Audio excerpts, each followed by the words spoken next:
Shalom, jemaat di dalam Yesus Kristus. Renungan hari ini dengan tema ada kunci di dalam menghadapi krisis. Hari ini sebuah fakta, dunia menghadapi krisis. Ya. Fakta, dunia menghadapi krisis. Orang Kristen, tidak Kristen juga ada di dalam situ. Nah, ini perlu kita memahami. Ya.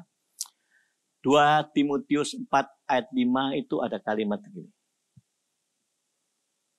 Dalam segala hal, kuasailah dirimu. Ada pesan itu. Ya. Kuasailah dirimu dalam segala hal. Lalu di dalam 1 Petrus 4 ayat 7 juga ada pesan penguasaan diri. Jadilah tenang, supaya kamu dapat berdoa. Jadilah tenang, supaya kamu dapat berdoa. Orang tenang punya penguasaan diri. Jadi pembuka penguasaan diri ini penting sekali buat semua orang percaya.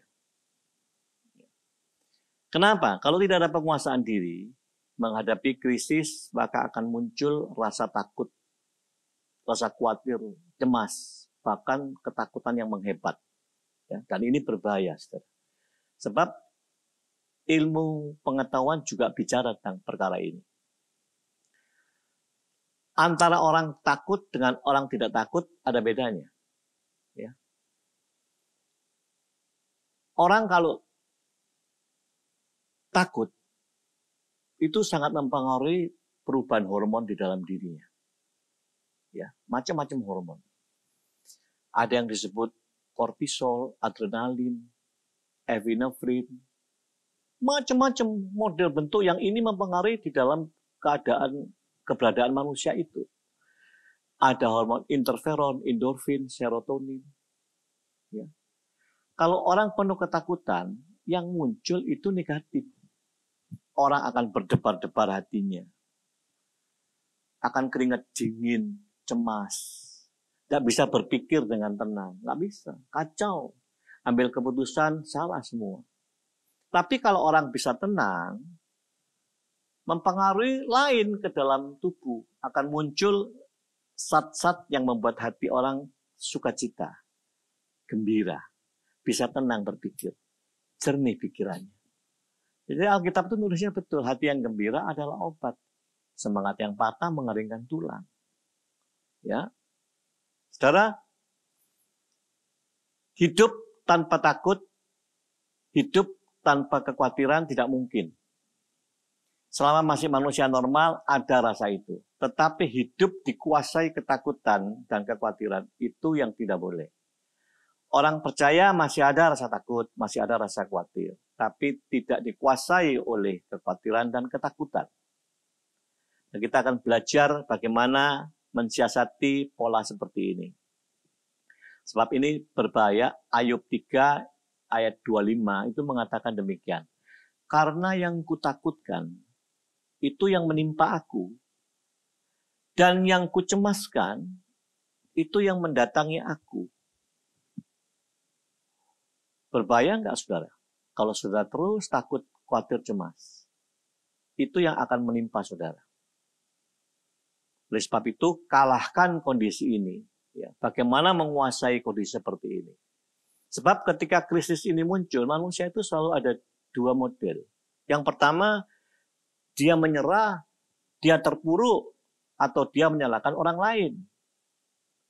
Yang kedua, kalau krisis itu sesuatu yang tidak baik itu ada dalam hidupnya, dia justru bangkit. Dia jadi pribadi yang lebih kuat. Nah, saudara dan saya sebagai orang yang percaya Tuhan, punya iman yang sehat, kita harus seperti yang nomor 2. Saudara dan saya harus bangkit dan punya pribadi yang lebih sehat, lebih kuat. Nah, bagaimana runtunan peristiwa ini manusia bisa seperti itu? Sekali lagi, memang ini sebuah proses panjang. Tidak ada jalan pintas yang mengubahkan demikian cepatnya. Ya. Hari ini saudara percaya, saudara punya iman, tidak ada iman itu langsung besok menjadi iman yang tangguh, kuat, luar biasa. Tidak mungkin. Ya, ada proses perjalanan. Nah, Saya akan mulai manusia itu di pikirannya itu disebut medan pertempuran. Ya, pikiran manusia itu medan peperangan. Untuk memutuskan iya apa tidak, diambil atau dilewatkan, mau bertindak atau berdiam diri, mau hitam atau putih, itu peperangan pikiran. Ya, dan hati-hati, peperangan pikiran saudara itu munculnya dari mana? Manusia punya pikiran muncul dari mana? Muncul dari kesadaran. Kesadaran yang kuat ini mempengaruhi pikiran manusia. Apapun bentuk kesadaran itu. Ya. Jadi sekali lagi pikiran dari kesadaran manusia. Kesadaran manusia ini bisa timbul dari mana? Kesadaran itu timbul dari perenungan, hasil merenung. Orang merenung, serius merenung, sungguh-sungguh merenung, dia sadar. Kalau dia sadar, oh ini, ya, dia sadar, maka dia akan perintahkan pikirannya. Kalau gitu saya harus ambil keputusan ini. Ya, jadi dari hasil perenungan. Nah, perenungan apa yang mengisi manusia ini? Ya. Dari mana perenungan ini? Bahannya apa? Saudara, tidak ada bahan yang lebih baik. Tidak ada bahan yang lebih lengkap.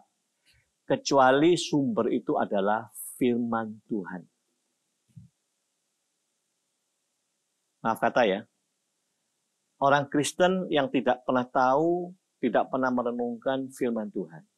Saya yakin, percaya, kesadarannya tidak sehat. Saya yakin, percaya, pertempuran pikirannya akan banyak macam.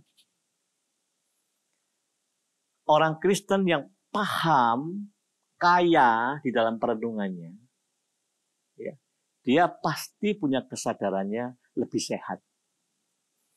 Kalau kesadarannya sehat, nah ini yang saya maksudkan ya, hasil merenung itu sadar, lalu akan membawa apa dalam hati, pikirannya. Sebelum mengisi pikirannya, akan muncul nilai-nilai. Akan muncul belief, keyakinan. Ya. Ini yang membawa seseorang mengkristal menjadi pemikiran yang bulat, yang sehat, yang dia siap cetuskan untuk ambil tindakan. Nah, saudara bayangkan, kalau orang Kristen sekali lagi tidak pernah diisi, saudara jarang sekali membaca firman, saudara jarang sekali merenungkan firman, saudara tidak pernah terlalu serius tentang firman, bagaimana punya kesadaran yang sehat, pasti enggak. Kalau enggak sehat, pasti pikiranmu lebih kacau. Pikiranmu gampang diintimidasi. Pikiranmu sangat dipengaruhi oleh lingkungan. Sangat dipengaruhi matamu melihat apa, telinga mendengar apa, itu mengacaukan pikiranmu. Ya, oleh sebab itu sekali lagi saudara, Mazmur 1 ayat 2 itu kan mengajar kita. Tetapi yang kesukaannya ialah Taurat Tuhan, yang merenungkan Taurat itu siang dan malam. Siang dan malam, siang dan malam. Apa maksud perintah itu? Siang malam, siang malam. Supaya saudara dan saya dalam perenungan siang malam itu timbul kesadaran sehat. Dan pikiranmu jadi sehat. Kebaikan-kebaikanlah yang kau petik dalam hidup.